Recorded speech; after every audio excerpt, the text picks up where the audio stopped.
Programme में आपको खुशामदीद कहते हैं। मैं असदुल्ला खान हूँ। अफगानिस्तान में तालिबान ने अपनी हुकूमत कायम कर ली है। अगरचे हलफ बर्दारी की तकरीब तो नहीं हुई, लेकिन वज़रा ने अपना काम संभाल लिया है। अपने उमूर की जो को सरअंजाम देना उन्होंने शुरू कर दिया है और मुकम्मल तौर पर वो इंतज़ामी उमूर जो हैं उसको अपने कंट्रोल में करने की कोशिश कर रहे हैं। एक तरफ जहाँ अफगानिस्तान में ये चल रहा है, वहाँ दूसरी तरफ पूरी दुनिया पाकिस्तान से ख़ित्ते के हालात पर और अफगानिस्तान के इस्तेहकाम के हवाले से तवक्कुआत लगाए बैठे। इस हिस्से में 8 ममालिक के इंटेलिजेंस चीफ्स की जनरल फैज़ हमीद के साथ एक मुलाकात भी हुई है, एक मीटिंग भी हुई है, जिसकी सरबराही जो है वो जनरल फैज़ हमीद साहब ने किया है, जिसकी बहुत इंपॉर्टेंस इसको दी जा रही है। दूसरी तरफ कुछ दिन पहले आप जानते हैं कि शाह महमूद कुरैशी साहब की सरबराही में भी, मेज़बानी में भी एक मीटिंग हुई है हमसाया ममालिक के वज़रा ख़ारिजा की, उसको भी गैर मामूली अहमियत दी गई है। तो इस वक्त क्या चल रहा है? दुनिया पाकिस्तान से क्या तवक्को कर रही है? दुनिया पाकिस्तान से क्या मांग रही है, क्या चाह रही है, और पाकिस्तान की दुनिया से एक्सपेक्टेशंस क्या हैं? अफ़गानिस्तान के हालात क्या रुख इख्तियार कर रहे हैं? इन तमाम चीज़ों पर आज प्रोग्राम में हम गुफ्तगू करेंगे। मेरे साथ अली साहब मौजूद हैं, सहाफ़ी हैं, काबुल से हमारे साथ मौजूद हैं और नुमाइंदा हैं आप TRT के। बहुत शुक्रिया अली मुस्तफ़ा साहब। नजमुस साकिब साहब हमारे साथ मौजूद हैं, साबिक सफ़ीर हैं। बहुत शुक्रिया नजमुस साकिब साहब। और जनरल नईम खालिद लोधी साहब हमारे साथ मौजूद हैं, आप सीनियर तजज़ियाकार हैं। जनरल साहब आपका भी बहुत शुक्रिया। सबसे पहले अली मुस्तफ़ा साहब ये बताइए कि क्या तालिबान ने मुकम्मल तौर पर इंतज़ामी कंट्रोल संभाल लिया है? चीज़ें उनके काबू में आ गई हैं? मामलात कंट्रोल में हैं?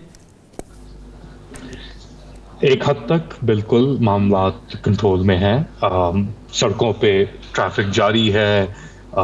तालिबान ने अपने कपड़े भी बदल लिए हैं। कुछ पुलिस एहलकार जो भाग गए थे जब तालिबान काबुल आ रहे थे, उनमें से चंद लोग वापस आ रहे हैं। हमें बताया जा रहा है तकरीबन 20 से 25% तक वापसी हो रही है उन लोगों की।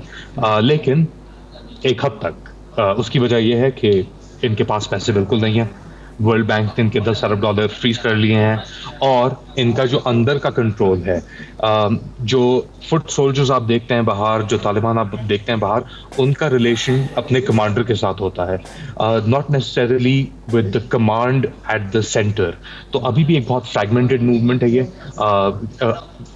हाई अप्स के कमांड लोकल लेवल पे ट्रांसलेट नहीं होते जब तक कोई मिडिल मैन या उनका मिडिल कमांडेंट मौजूद ना हो, और इस वजह से कम्युनिकेशन के अंदर बहुत बहुत बहुत बड़ा गैप है विद इन द तालिबान, और इसीलिए एक हद तक ही अभी फ़िलहाल सिचुएशन कंट्रोल में आई है।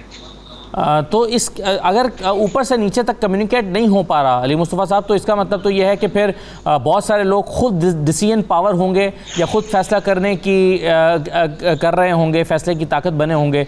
तो ऐसे में जो डिसिप्लिन है वो मुतासर नहीं होता, चीज़ें कंट्रोल में रह पाती हैं क्या लोकल सतह पर? मैं आपको एक कहानी बताता हूँ। मैं प्रोविंसेस का नाम नहीं लूँगा और जो इनमें लोग इन्वॉल्व थे उनका नाम नहीं लूँगा। एक अभी हाल ही में गवर्नर लगे हैं किसी प्रोविंस के, तालिबान सीनियर तालिबान कमांडर हैं, तो वो अपने ड्राइवर के साथ गाड़ी में जा रहे थे और उनको एक प्रोविंस से दूसरे प्रोविंस में क्रॉस करना था। तो एक तालिबान ने रोका और पूछा कि अपने कागजात दिखाएं आप, क्योंकि आप अपना आर्मर्ड व्हीकल में ट्रैवल कर रहे हैं और हमें ये ऑर्डर है कि जो भी आर्मर्ड व्हीकल है अगर उसके कागजात नहीं है उसको जब्त कर लो। तो उसने कहा भाई मैं इस सूबे का गवर्नर लगा हूँ, तुम्हारा कमांडेंट कौन है? तो उन्होंने कहा जी हमारा कमांडेंट तो बैठा है खलीफा, यानी जो मिनिस्ट्री ऑफ इंटीरियर में। उसने कहा नहीं उसकी बात नहीं कर रहा, तुम्हारा डायरेक्ट किसको तुम रिपोर्ट कर रहे हो? तो उसने एक बंदे का नाम लिया। वो कहते ये बंदा तो मेरा डायरेक्ट दोस्त है, बहुत अच्छा दोस्त है, कमांडर ने कहा। तो उसको कॉल लगाई, उसने कहा कि भाई उस बंदे को मैं जानता हूँ, उसको जाने दो। तो जो फुट सोल्जर था तालिबान का, वो कहता है अपने कमांडर से कि इसको भी जाने दूंगा, सबको जाने दूंगा, अगर उसके पास पर्ची नहीं भी हुआ तो सबको जाने दूंगा मैं। तो एक एग्जाम्पल है बताने का कि उनके दिमाग में कुछ चल रहा है, लीडरशिप के लोअर लेवल्स के दिमाग में कुछ चल रहा है, और बीच में क्रिटिकल गैप्स हैं कम्युनिकेशन के, डिसिप्लिन के और एक सिनर्जी के, जो इस मूवमेंट में अभी तक नहीं आई उस गवर्नेंस स्टेज के अंदर, जिसकी हम तवक्को रखते हैं अपने लेंस से, पाकिस्तान को देख के, इंडिया को देख के या तुर्की को देख के, कि वहाँ पे सिस्टम्स मौजूद हैं ऑलरेडी। फ्लॉड सिस्टम्स क्यों ना हो, यहाँ पे वो सिस्टम ही मौजूद नहीं, फ्लॉड तो दूर की बात। सही है। अली मुस्तफ़ा साहब एक सवाल और कि लोग जो वहाँ पर गैर मुल्की मौजूद हैं, चाहे वो सहाफ़ी हैं या कुछ और हैं, गैर मुल्की क्या अपने आप को महफूज तस्वुर कर रहे हैं, ख़ास तौर पर सहाफ़ी? वेल डिपेंड करता है आप कौन कहाँ के साथी हैं, किससे आपका ताल्लुक है। फॉर एग्जांपल फ्रेंच अगर न्यूज़ एजेंसी है कोई या कोई चैनल यहाँ पे आया हुआ है तो उनका फोकस होगा जी के प्रोटेस्ट के ऊपर फोकस करें, ये दिखाने के लिए ह्यूमन राइट्स का क्या हाल है, ये वो इस कॉन्टेक्स्ट पे फोकस नहीं करेंगे कि यहाँ पे ह्यूमन राइट्स वायलेशंस पिछले 20-40 साल से चल रही हैं, ये कोई नई चीज़ नहीं है, ये 3 दिन के अंदर ये चीज़ नहीं हुई जब से तालिबान आए हैं, तो उनका वो फोकस है। अगर हम हैं तो हमारा फोकस है कि बिगर पिक्चर को देखें कि यार क्या हो क्या रहा है, ठीक है, तालिबान के लेवल पे, सोसाइटी के लेवल पे। कोई और इदारा होगा, इंडियन चैनल, उसका होगा कि नेगेटिवली प्रोटेक्ट किया जाए। तो डिपेंड करता है कि आपका ताल्लुक किस इदारे से है और उस इदारे का ताल्लुक किस मुल्क से है और उसकी पॉलिसी क्या है। फिलहाल तुर्की की पॉलिसी बड़ी बैलेंस चली है, हमारी टीआरटी की कवरेज तालिबान को लेके, उनसे हमें कोई मसला नहीं, हमें उनसे कोई मसला नहीं, मगर एक्सपेक्टेशंस तो हैं, वो एक सिक्योरिटी सिचुएशन के साथ डील कर रहे हैं। अभी भी उनके अंदर जैसे मैंने बताया कम्युनिकेशन गैप्स हैं। तो इस सूरत हाल के अंदर अगर कोई प्रोटेस्ट होता है, कोई चीज़ होती है, ज्यादती होती है या सप्रेशन होती है, तो इस चीज़ के ऊपर फिलहाल तालिबान का फुल कंट्रोल नहीं है। ये मैं ये नहीं कह रहा, जस्टिफाई नहीं कर रहा कि उनकी बिहेवियर अच्छी है या बुरी है, मैं कह रहा हूँ कि सिचुएशन ऑन द ग्राउंड बहुत मुख्तलिफ है जो परसेप्शंस बाहर देखे जाते हैं, और वो भी डिपेंड करता है कि कौन उन परसेप्शंस को बना रहा है या कौन बात कर रहा है उस चीज़ के बारे में। सही है, बिल्कुल ठीक है। चलिए मैं आपसे मज़ीद बातचीत करता हूँ, लेकिन बाकी मेहमानों को शामिल गुफ्तगू कर लेते हैं। साथ में नजमुल साकिब साहब, 8 ममालिक के इंटेलिजेंस चीफ्स की जो जनरल फैज़ हमीद की सबराही में एक मुलाकात हुई है, मीटिंग हुई है, इसको आप, इसकी सिग्निफिकेंस आप क्या देखते हैं? देखिए, इसमें सबसे पहले तो ये है कि आपको देखना पड़ेगा कि कौन कौन इस मुलाकात में शामिल था। हम देखते हैं कि सेंट्रल एशियन स्टेट्स के कुछ स्पाई मास्टर्स थे, उसके बाद ईरान है, उसके बाद रूस है, चीन है और हमारा पाकिस्तान है जी। तो सबसे पहले तो ये देखते हैं कि कौन नहीं था इसमें, उससे कुछ चीज़ें वाज़े होंगी। दूसरा, इसकी टाइमिंग बड़ी इम्पॉर्टेंट है। नॉर्मली ये होता है कि आप लोग इस तरह की मुलाकातें जो हैं वो करते हैं तो पता ही नहीं चलता किसी को, तो इसको जो बताया गया है दुनिया को, तो मेरे ख्याल में एक वाज़े मैसेज है, ख़ास तौर पे उन डिट्रैक्टर्स के लिए और उन स्पॉयलर्स के लिए कि ये सूरत हाल है। और जहाँ तक ख़ित्ते की सिक्योरिटी की बात है तो ये वो ममालिक हैं जो ऑलरेडी ऑन बोर्ड हैं। इसमें सिर्फ एक ताजिकिस्तान का एंगल जो है वो बड़ा ज़रूरी है देखना, क्योंकि आपने सुना होगा कि जब हमें पता लगा कि अशरफ गनी साहब मुल्क छोड़ के जा रहे हैं तो वो किस मुल्क में जा रहे थे, तो पता चला जी वो ताजिकिस्तान जा रहे हैं। फिर हमें ये भी पता है कि 2003-04 से वहाँ पे ताजिकिस्तान में हिंदुस्तान की एक एयरबेस है जो कि कुछ लोग कहते हैं कि ऑपरेटिव है, कुछ लोग कहते हैं ऑपरेटिव नहीं है, बहरहाल बेस है और ताजिकिस्तान पे हिंदुस्तान का असर रसूख जो है वो है। ताजिकिस्तान का इस टेबल के इर्द बैठना और बात करना जो है वो खुशाइंद है। कुछ लोग इसको एससीओ के एंगल से भी देख रहे हैं कि वो जो शंघाई कोऑपरेशन ऑर्गेनाइजेशन की मीटिंग है दुशंबे में, तो मेरे ख्याल में ये मीटिंग जो रही है इसकी टाइमिंग बड़ी अच्छी है, ये बहुत इंपॉर्टेंट मीटिंग थी। एक मीटिंग आपने देखा होगा कि CIA के डायरेक्टर के साथ भी हुई, तो मुझे कुछ ऐसे लगता है कि एक है जो कि रीजनल अप्रोच है और एक है जो कि इंडिविजुअल अप्रोच आपको दिखाई दे रही है। तो इसमें जहाँ तक आपने इसका सवाल का पूछा है तो मैं तो यही कहूँगा कि ये एक अच्छा वक्त था, ये एक इम्पॉर्टेंट मीटिंग थी और इसमें क्या डिस्कस हुआ है हम सिर्फ अंदाज़ा लगा सकते हैं। मेरे ख्याल में खित्ते की सिक्योरिटी बुनियादी तौर पे, क्योंकि स्पाई मास्टर्स हैं, इंटेलिजेंस चीफ्स हैं, तो उन्होंने इंटेलिजेंस शेयरिंग के बारे में भी बात की होगी कि किस तरीके से अपने अपने नेशनल इंटरेस्ट को हम एक रीजनल कॉन्टेक्स्ट में सिक्योर कर सकते हैं। सही है जी। जनरल साहब, आपकी राय क्या है इस पर?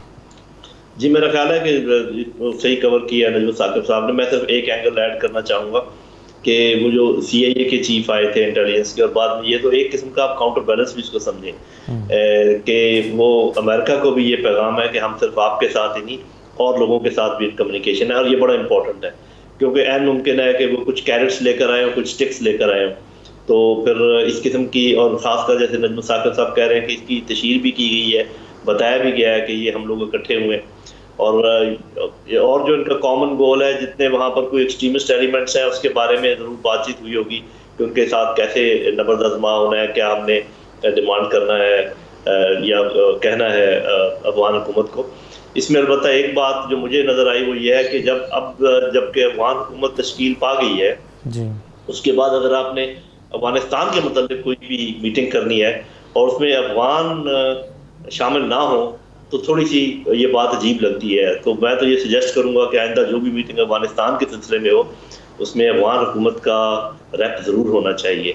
उन्होंने अपने NDS का हेड मुकर्रर कर दिया है, लिहाजा वो होना चाहिए था। तो ये 2 ऑब्जर्वेशन है मेरी, एक तो ये कि अफगानों को शामिल करना चाहिए अफगानों के बारे में जो भी बात हो, और दूसरा ये कि ये it was also a message to United States of America. जी सही है, ठीक है, चलिए इस पर मज़ीद बात करते हैं। लेकिन अली मुस्तफ़ा साहब, कल जो तालिबान की हुकूमत की हलफ बर्दारी थी वो नहीं हुई, आप क्या वजूहात देखते हैं उसकी कि क्यों ये हलफ बर्दारी नहीं हो सकी? क्या 11 सितंबर की तारीख़ रखने की वजह से दबाव आया था तालिबान पर कि जी आप ह्यूमिलिएट कर रहे हैं अमेरिका को, या कुछ और वजूहात भी हैं इसकी? अगर आप तालिबान लीडर से बात करें तो वो कहते हैं कि जी हमारा कोई प्लान ही नहीं था सितंबर 11 के दिन इनॉग्रेशन रखने का। हमारा प्लान था इनॉग्रेशन रखने का, लेकिन हमने उसके लिए कोई तारीख मुकर्रर नहीं की थी। और वो कहते हैं कि जी हमारा लेना देना नहीं था 9/11 के साथ। हम अभी ये मेंटेन करते हैं कि ये हम पे तशद्दुद किया गया था, अमेरिका ने आके हम पे नाजायज़ तौर पे हमला किया, फिर ऑक्यूपेशन की 20 साल। तो हमारे लिए तो ये एक काला दिन है, और इसको निगाह में रखते हुए हम कभी भी सितंबर 11 को ना सेलिब्रेट करेंगे, ना उस पर कोई इनॉग्रेशन करेंगे, ना ऐसी कोई चीज़ करेंगे। लेकिन दूसरी तरफ वो ये कहते हैं कि हमारा इनॉग्रेशन का इरादा ज़रूर था। जिसने भी इन्हें तजवीज़ दी थी या ये अफवाह फैलाई थी कि 9/11 को आप एक सेरेमनी करें, इनॉग्रेशन करें, वो तालिबान के दोस्त नहीं समझे जाते। ये अफवाह बहुत गलत थी बुनियादी तौर पे, क्योंकि 9/11 का दिन किसी के लिए भी जश्न का दिन नहीं हो सकता। उसकी वो एक शुरुआत थी एक बड़े ही कठिन, आप उसको कह लें मुश्किल वक्त की, तालिबान के लिए भी, अमेरिका के लिए भी, दुनिया के लिए भी, पाकिस्तान के लिए भी। इसके अंदर सैकड़ों जानें ज़ाया हुई हैं, इराक में, अफगानिस्तान में, पाकिस्तान में अरबों डॉलर्स का, सैकड़ों डॉलर्स का इसके अंदर नुकसान हुआ है इकोनॉमीज को। तो ये जश्न की बात नहीं है तालिबान के लिए और ना पाकिस्तान के लिए, आई वुड अस्यूम।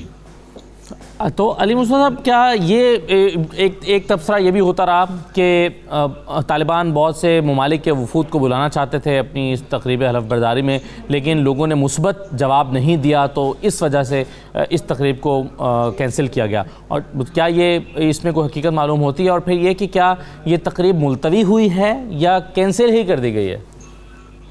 इस बात में शायद कुछ वजाहत है कि इन्होंने इनविटेशंस दिए और इनकी उम्मीद थी कि उनको एक वार्म रिसेप्शन मिलेगा, कुछ इनको रिलीफ मिलेगी, मगर वो नहीं हुआ। इसकी वजह से शायद इन्होंने डिले कर दी। लेकिन बुनियादी तौर पे आपको ये बात समझनी होगी कि ये एक इंटरम सेटअप है और ये एक ट्रायल एंड एरर है इनके लिए भी।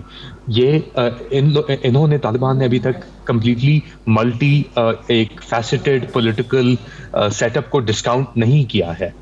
हमसे वो बार बार कहते हैं कि we are still open to intra Afghan dialogue और पॉलिटिकल एक्टर्स के साथ हम इंगेज भी करना चाहते हैं, लेकिन हमारी सतहों में उसके खिलाफ रेजिस्टेंस है, क्योंकि इनमें से कुछ ऐसे लोग शामिल हैं जैसे हामिद कारज़ाई, जिन्होंने 12 साल इस मुल्क पे अमरीकियों की बैक के ऊपर हुकूमत की, और वो सबसे मुश्किल और अफसोसनाक साल थे तालिबान के लिए। इनके बड़े लीडर्स मारे गए ड्रोन अटैक्स के अंदर, कंट्री साइड रिवोल्ट में आ गई, अमेरिका ने बमबारी की, वेडिंग्स को टारगेट किया।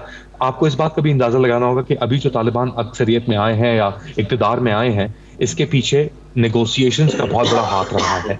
उन्होंने एक जंग नहीं लड़ी, इनफैक्ट काबुल एक गोली चलाए बगैर गिरा है। तो इन सब चीजों को देखते हुए कुछ वजाहत भी हो सकती है चीज में, कुछ नहीं भी हो सकती, लेकिन अभी इनके लिए एक बिल्डिंग प्रोसेस है और ये इनॉग्रेशन या ओथ टेकिंग अफोर्ड नहीं कर सकते, क्योंकि जो माशी सूरत हाल है बाहर, जो गैप्स हैं इनके अपने अंदर, जो अपने अंदर एक रिफ्ट है किस्म की between the traditional and the new generation, जो फॉरवर्ड थिंकिंग है, फॉरवर्ड लुकिंग है, वो भी जारी है इसके अंदर।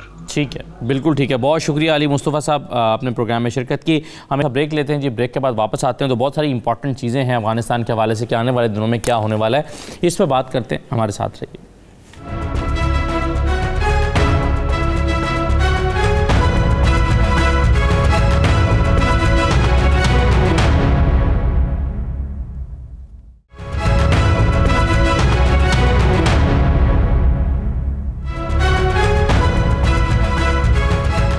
प्रोग्राम में आपको दोबारा खुशामद कहते हैं। हमारे साथ प्रोग्राम के इस हिस्से में ताहिर खान साहब मौजूद हैं। आप भी सीनियर सहाफ़ी हैं और काबुल से हमें ज्वाइन कर रहे हैं। ताहिर खान साहब, आपको प्रोग्राम में हम खुशामदीद कहते हैं।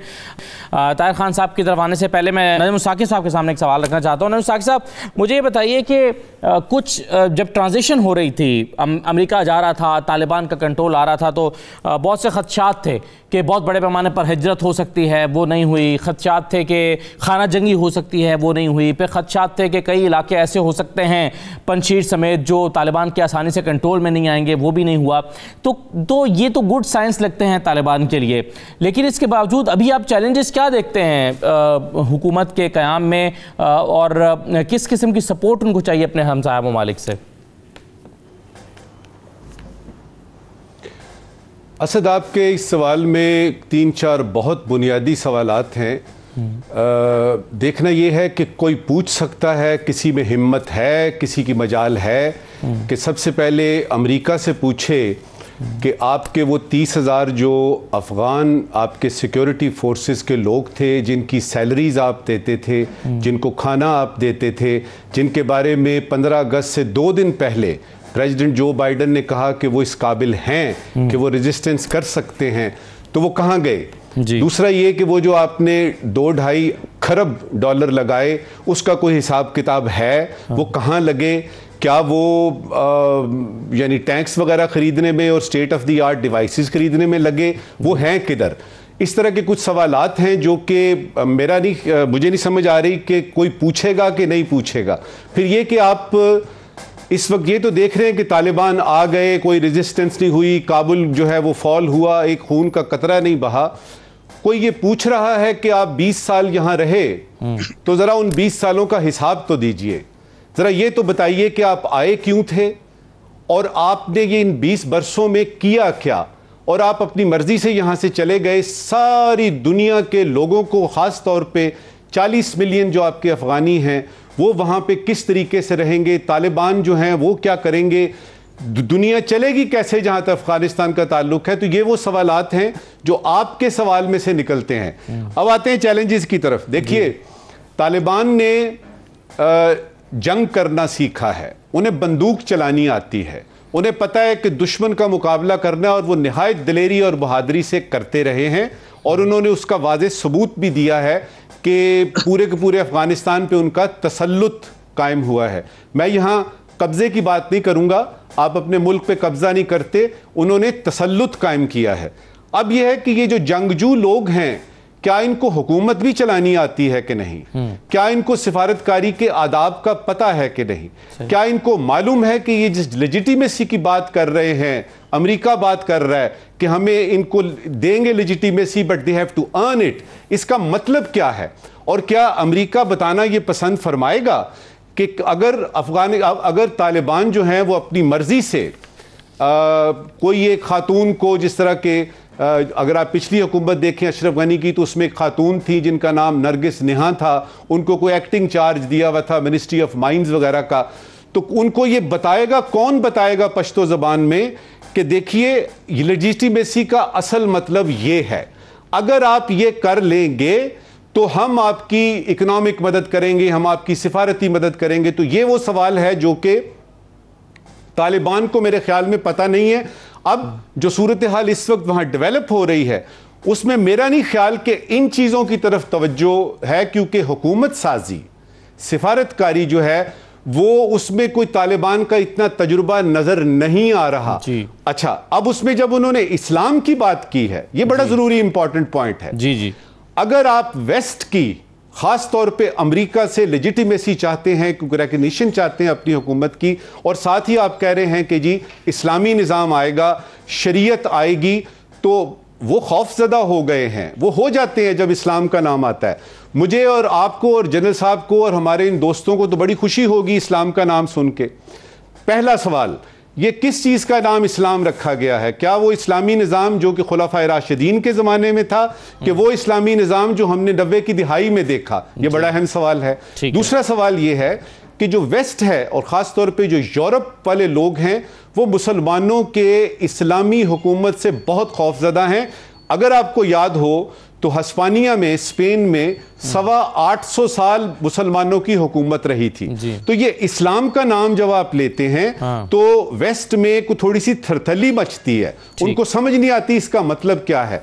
अब देखिए, एक तरफ आप लेजिटिमेसी चाहते हैं, दूसरी तरफ आप इस्लाम की बात कर रहे हैं, और आपने जो कैबिनेट, जो अबूरी हुकूमत आपने बनाई है, वो सारी की सारी आपके तालिबान लीडर हैं, वो ब्रॉड बेस्ड नहीं है और उसमें जो है इंक्लूसिवनेस नहीं है जो कि वेस्ट चाहता है। तो मुझे ये कॉन्ट्रडिक्शन लग रही है कि कुछ देर चलेगी, लेकिन खुशी की बात यह है चलिए ये जो कि अमेरिका का इनखिला होता है, नेटो का इनखिला होता है। जी जी जी जी, मुकम्मल करना सर।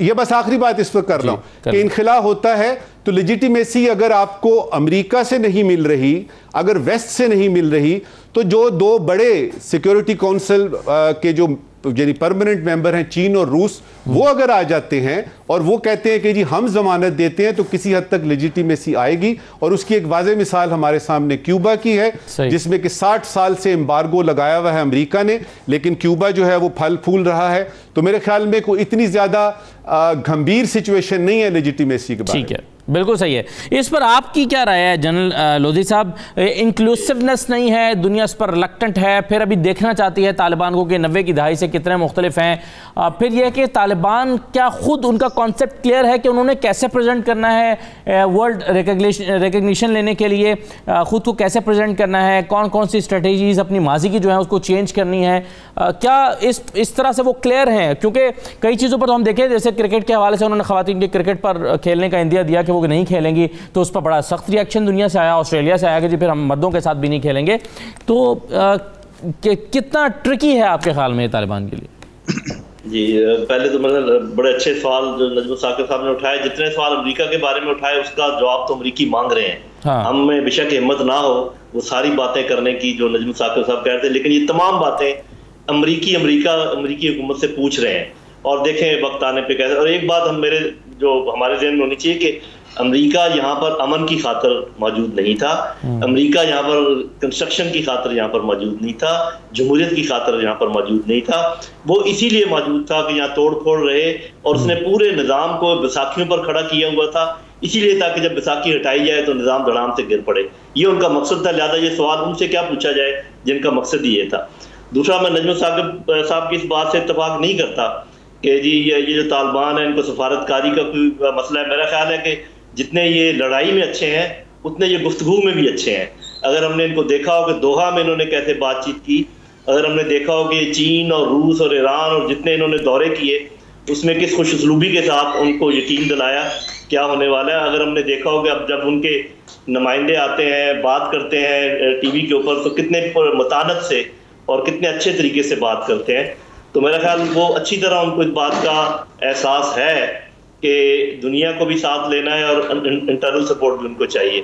लेकिन एक बात वाज़ेह है कि जिस मकसद के लिए उन्होंने जद्दोजहद की है 20 साल, उसको अगर ये छोड़ दें सिर्फ इस बिना पर कि ये दुनिया नहीं मानेगी, तो मेरा ख्याल वो तो उसका कोई इम्कान नहीं है। इस्लामी निज़ाम ही के लिए तो उन्होंने ये सारा मामला किया है, इतनी जद्दोजहद की है। लिहाजा उनसे ये एक्सपेक्ट करना है कि वो कॉम्प्रोमाइज़ करेंगे अपने जो भी उनका ख्याल है शरीयत का। तो और तीसरी बात ये है कि उनको किसी ने खैरात में तो नहीं दी ये फ्रीडम जो उन्होंने हासिल की है। याद हो ना कि आपने और मैंने दिया हो, तो फिर हम उनको कहें कि जी हमने चूंकि आपको फ्रीडम दिया है लिहाजा आप हमारी बात माने। उन्होंने जोर बाजू से अपना फ्रीडम हासिल किया है, लिहाजा उनको ज्यादा डिक्टेट करने की मेरे ख्याल जरूरत नहीं है दुनिया को।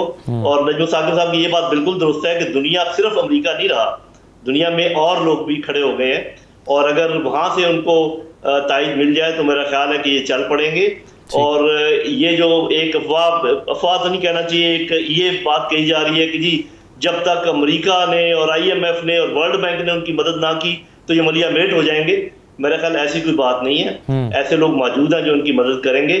और कुछ अरसे के बाद आप देखेंगे कि शुरू में तो साफ दर्जन भर ममालिक ही हैं जो कि इनको तस्लीम करेंगे, उसके बाद दरमियान में बहुत सारे मुल्क आ जाएंगे और आखिर में तो मुझे लगता है ये अमेरिका और मगरब भी आएगा। ठीक है, बिल्कुल सही है, लेकिन उससे पहले बहुत सारी चीज़ें देखना पड़ेंगी कि वो कैसे बिहेव करते हैं और कैसे चीज़ों को मैनेज करते हैं। ताहिर खान साहब बहुत अरसे से काबुल में जो है वो रिपोर्टिंग कर रहे हैं और देख रहे हैं चीज़ों को बहुत करीब से। ताहिर खान साहब, दो चीज़ें अभी बात हुई कि बड़ी गौर से देखती होंगी तालिबान के हवाले से। एक तो ये कि वो सिफारतकारी कितनी अच्छी करते हैं, और दूसरा ये कि इंतज़ामी तौर पर वो कितने अच्छे हैं, ज़मीन पर ग्राउंड पर कंट्रोल उनका कितना अच्छा होता है, मैनेजमेंट कितनी बेहतर करते हैं वो। आप इन दोनों चीज़ों में तालिबान की महारत किस हद तक देख रहे हैं? बहुत शुक्रिया आपका मुझे दावत देने की। सफारतकारी तो मेरे ख्याल में अमेरिका के साथ अगर कोई ग्रुप जो है, कोई तहरीक है जो अपने आप को इस्लामी इमारत कहते हैं, तो वो तो मेरे ख्याल में दुनिया ने तस्लीम कर दिया कि 18 महीने में उन्होंने उसमें काफ़ी मुश्किलात भी आई, लेकिन बावजूद तमाम मुश्किलात के कि एक स्टेज पे तो सदर ट्रंप साहब ने तो मुज़ाकरात रोक लिए थे। जब मुसव्वदा तैयार हो गया था अगस्त 2019 में, तो बहरहाल सफारतकारी तो उसकी बिल्कुल मानी जा सकती है कि अगर एक तहरीक एक सुपर पावर के साथ मुज़ाकरात करते हैं, कामयाबी से करते हैं, मुआहिदा करते हैं, इनखिलाफ पे उनको मजबूर करते हैं, तो मेरे ख्याल में इसको तस्लीम करना पड़ेगा। दूसरी बात इंतज़ामी वगैरह जो है उसके लिए वक्त अभी मेरे ख्याल में बहुत जल्दी है सवाल का जवाब मैं दूँ, क्योंकि वजारतें तो बन गई है और अभी आहिस्ता आहिस्ता नॉर्मल सूरत हाल हो रही है। जो अफसरान हैं वजारतों में वो आहिस्ता आहिस्ता वापस आना शुरू हो गए हैं। तो अब देखना पड़ेगा कि जब इनका सिस्टम पूरा बनेगा, जब वजारतें मुकम्मल तौर पर फंक्शन हो जाएंगी, फंक्शनल हो, तो फिर मालूम होगा कि वो किस तरीके से वो निज़ाम चलाते हैं। उसके लिए थोड़ा मेरे ख्याल में इंतज़ार करना पड़ेगा। लेकिन ये जो इंक्लूसिव गवर्नमेंट का तस्वर दुनिया एक पेश कर रही है और तालिबान का अपना है, ये अब थोड़ा सा तालिबान के लिए बड़ा चैलेंज है कि अब इस वक्त काबीना में और जो अहम पोजीशंस है उसमें सिर्फ तालिबान है, और अभी भी काफ़ी अहम तालिबान इस सिस्टम से बाहर हैं। शूरा के जो इनकी रहबरी शूरा है उनके अरकान बाहर है। बड़ी बड़ी मुहिम शख्सियात, अहम शख्सियात जिनका जंग में बहुत बड़ा रोल था जी। एक सदर इब्राहिम है जो मिलिट्री कमीशन का सरबराह था, अब्दुल कयूम जाकिर है जो मुल्ला उमर के वक्त के हैं, वो मिलिट्री कमीशन के सरबराह थे, और भी काफ़ी सारे नाम हैं, वो अभी तक बाहर हैं। तो लिहाजा अब देखना पड़ेगा कि जो मौजूदा सेटअप है वो, क्योंकि अब जो वज़ीर आज़म है मुल्ला हसन साहब वो तो बहुत ज़्यादा एजेड है, वो एक सिंबॉलिक लीडर होंगे। तो बारह देखना है, उसमें काफ़ी मुतहर्रिक शख्सियात भी है, जवान भी है, मुल्ला याकूब है 30 साल से कम उसकी उम्र है, मुल्ला उमर के बेटे जो है, और सिराजुद्दीन हक्कानी भी ज़्यादा उम्र के नहीं है। तो उसमें जवान लोग भी हैं, लेकिन वो तजुर्बाकार भी है। जिस तरह के जो वज़ीर ख़ारिजा है अमीर ख़ान मुत्तकी, ये पहले पिछली हुकूमत में वज़ीर इत्तलात थे। तो लेकिन अब देखना है, क्योंकि अब अफ़गानिस्तान तब्दील है, अफ़गानिस्तान 90 की दहाई वाला नहीं है। अफ़गानिस्तान में जमहूरियत थी जैसे भी थी, 3 मरतबा वहाँ इंतखाबात हुए हैं, और 2 मरतबा हामिद करज़ई साहब जीते हैं, फिर 2 बल्कि 4 मरतबा इंतखाबात हुए हैं। तो लिहाजा एक लोगों में थोड़ी सी एक फ्रीडम है, और लोग फ्रीडम चाहते भी हैं। काबुल का मूड जो है, मैं देखता हूँ अवामी हिमायत कितनी हासिल है सर तालिबान को, लोग सपोर्ट कर रहे हैं, खुश हैं इस ये जो ट्रांजिशन हुई है इस पूरा प्रोसेस है और तालिबान के आ जाने से? मेरे ख्याल में अभी लोगों को खुश करने में वक्त लगेगा। काबुल का जो मूड है वो कोई इतना अच्छा नहीं है तालिबान के हवाले से, क्योंकि तालिबान आए हैं मिलिटरीली, फौजी उससे ऑपरेशन के बाद आए हैं, जंग के बाद आए हैं। काबुल कोई सियासी मुफाहिमत से नहीं आए, और जो जंग से आते हैं, जिस तरह हमारे मुल्क में कू होता है, मार्शल्ला लगता है, तो कुछ मार्शल्ला तो ज़िया उल हक की तरह होता है, कुछ मार्शल्ला फिर परवेज़ मुशर्रफ की तरह होता है, जो निस्बतन दूसरा मार्शल्ला पुराने से बिल्कुल मुख्तलिफ था। लेकिन जो मिलिट्री होती है उसी तरह आना, वो फिर सिविलियन से मुख्तलिफ वो उसमें डिफरेंस होता है। तो लिहाजा तालिबान तो फौजी उससे आए हैं। अब देखना, क्योंकि रवैया तालिबान का अभी कभी कभी लोगों को शिकायत होती है। मैं देखता हूँ काबुल के, मैं जिस होटल में हूँ इसके बाहर भी तालिबान है, ये सारा कंट्रोल तालिबान का है, हालांकि ये प्राइवेट होटल है, तो उनका आना जाना उनके उसमें है। तो अभी जब सलूक लोगों के साथ आप सही नहीं करेंगे, जिस तरह सहाफ़ियों के साथ हुआ वो नहीं होना चाहिए था, जिस तरह ख़वातीन के कुछ उसमें हुआ। अभी यही से तालिबान का टेस्ट केस है कि वो किस तरह अवाम के साथ रवैया अपनाते हैं। और जो फ्रीडम था लोगों का, मैं नहीं कह रहा कि आप उनको बिल्कुल सलब करें, सलब करना बंदूक की उस पर तो आप कर सकते हैं, लेकिन वो पायदार नहीं होता फिर। तो लिहाजा जब अगर वो करेंगे नरमी, तो मुमकिन है कि लोगों के जो दिल जीतने हैं वो उनके लिए फिर आसान होगा। अगर वो नहीं करते तो फिर बंदूक से आप लोगों को वो नहीं कर सकते सारी उम्र। सही, बिल्कुल सही है। चलिए, मैं ताहिर साहब आपसे एक चीज़ और, ये जो इस वक्त इकनॉमिक चैलेंज है जिसकी बात हो रही है कि पैसे नहीं हैं, और दूसरे तालिबान जो सरकारी मुलाजमीन हैं, अपने अपने ओहदों पर कायम लोग थे, अस्पतालों में, दफ्तरों में काम करते हैं, उनसे कहने के वापस आ जाएँ, उनको तनख्वाहें देने के लिए क्या पैसे उनके पास हैं, फिर चीन पर वो बहुत ज़्यादा इन्हिसार कर रहे हैं। तो इन तमाम चीज़ों पर बात करते हैं, छोटा सा ब्रेक लेते हैं, ब्रेक के बाद वापस आते हैं।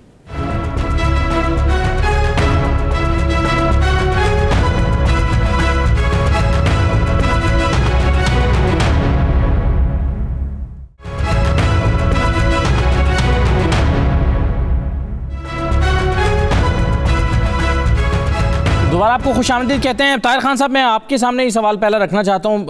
एक जो हम इकनॉमिक चैलेंजेस की बात कर रहे थे कि अफ़गानिस्तान में पैसे नहीं है बिल्कुल हुकूमत के पास चलाने के लिए, अगरचे चीन ने कुछ इमदाद का ऐलान किया लेकिन लगता है कि वो बहुत कम है।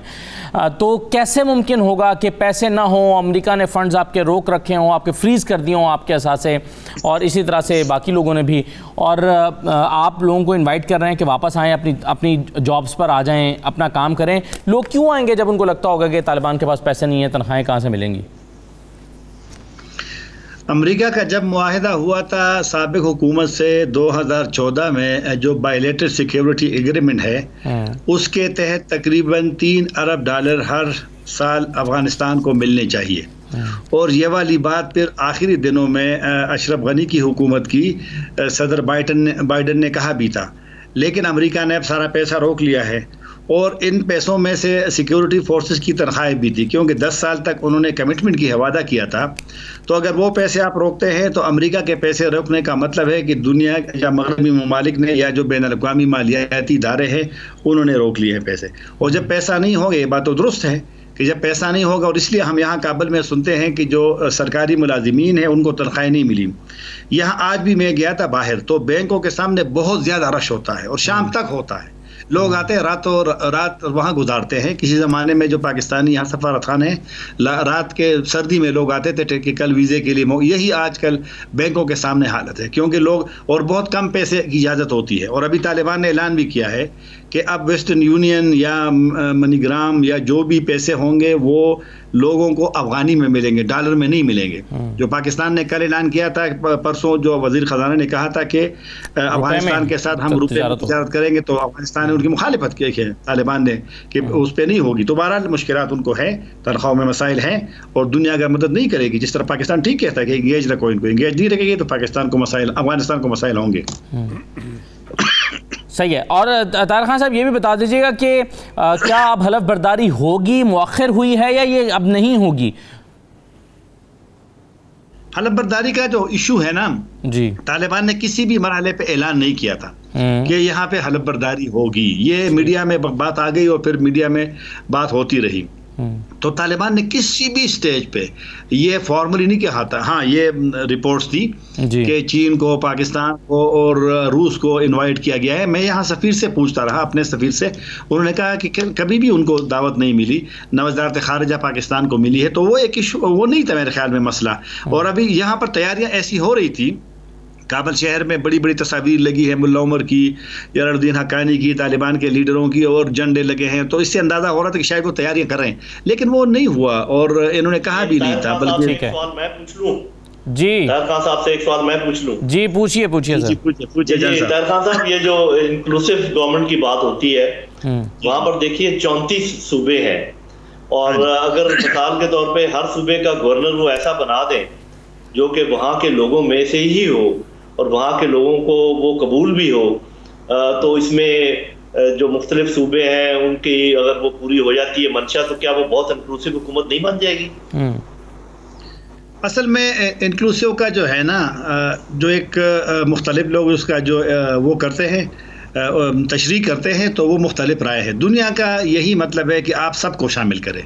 तालिबान कहते हैं कि ये तो इनकलाब है और वो 20 साल जंग जीते हैं, तो उनको ये हक है, दुनिया उनको ना बताएगी कैसे है। और तालिबान कहते हैं इंक्लूसिव तो उस लिहाज से है क्योंकि 2 उसमें ताजिक भी है, एक उसमें उज़्बेक भी है, तो तालिबान का अपना अलग मौक़िफ़ है। और वैसे भी दुनिया की रिवायत ये नहीं है कि लोग आपको कहें कि कौन सी हुकूमत है, इसको लो उसको लो।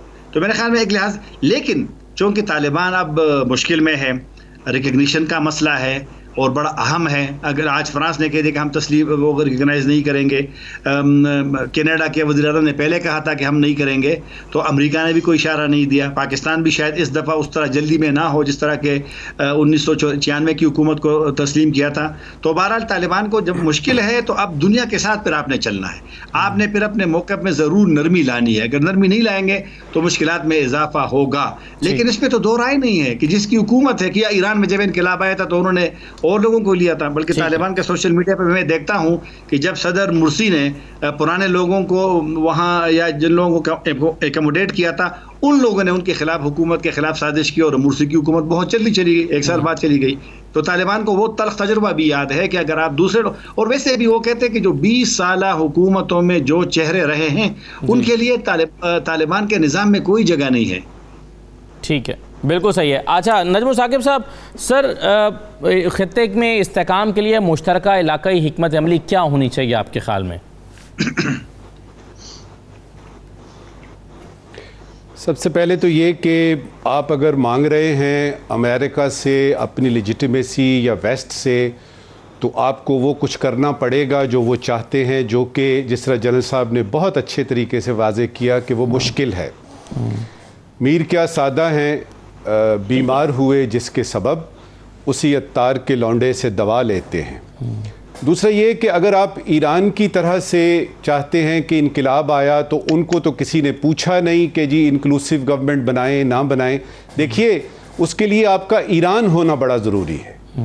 अगर आप अफ़गानिस्तान में रह के ईरान की मिसाल देंगे जी कि उनसे क्यों नहीं पूछा, तो आप अपने हालात देखिए, ख़ास तौर पे माशी और इंतज़ामी, और उसके बाद देखिए कि क्या आप इस दावे के मुतहम्मिल हैं।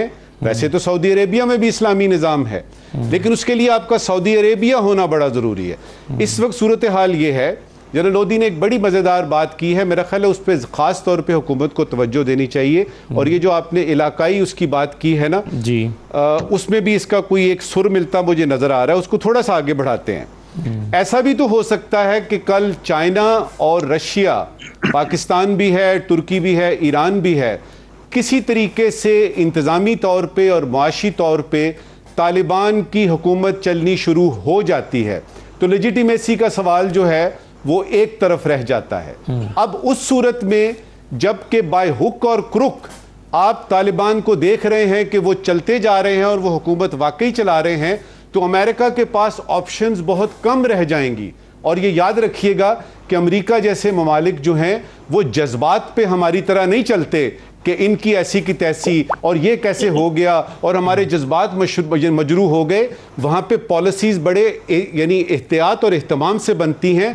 तो ये आप हैरान ना होइएगा कि अगर तालिबान की हुकूमत काबुल में चल पड़ती है ठीक इन तमाम दोस्त ममालिक के रीजनल अप्रोच के साथ, तो कल को आप देखेंगे कि अमेरिका जब देखेगा कि चाइना है इधर जो कि उसका स्ट्रेटेजिक कंपेटिटर है, जो कि एक इमर्जिंग वर्ल्ड सुपर पावर है, वो मौजूद है, तो वो सीन से बाहर नहीं रहेंगे। और मैं आपको आज बता रहा हूं कि अगर ये सीन डेवलप होता है तो यही तालिबान जिन पे आजकल वाशिंगटन में और व्हाइट हाउस में और पेंटागन में उन पे एतराजात हो रहे हैं, यही तालिबान आपको दिखाई देंगे अमेरिका का तारा, आंखों की तारा बनते। बिल्कुल सही है। तो इसमें सर वही सबसे बड़ा सवाल पैदा होता है ना कि फिर ये सिर्फ इम्तिहान लोधी साहब तालिबान का नहीं है बल्कि उन हमसाया ममालिक का भी है जिनका इंटरेस्ट इस बात में है कि तालिबान मुस्तहकम हो या अफगानिस्तान में इस्तेहकाम हो।